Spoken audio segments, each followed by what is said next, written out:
Hi guys, Ian at Paint Tech. We've just been asked through Spray Makes Sense how to remove and add a hopper. So technically what I'm going to do is just remove the hopper, show you, and then just put it back again.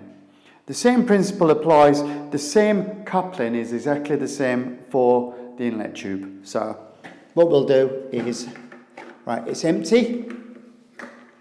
There is going to be water in the bottom of the pipe. Okay, if we just turn it upside down, within reason, lay it on its back even, okay,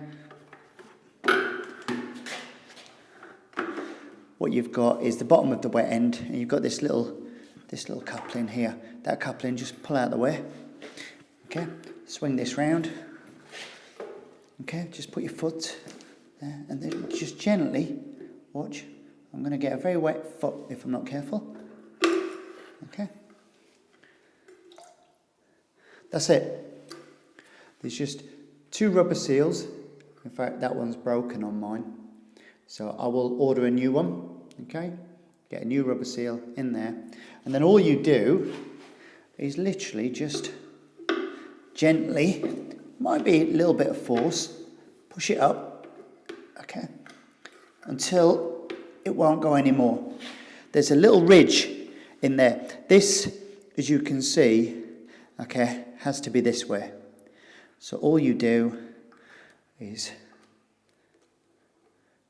just gently, sometimes you might need a little screwdriver just to push it in. See, it's just popped out. Okay, there, that's it. It's got it. There's like a little ring inside, and that's it. Seriously, it is as simple as that. Pops off, slides out, push back in, put the connector back on. Look, that's now nice and rigid, okay? Turn it back up, swing that round, put the dump tube back in, done.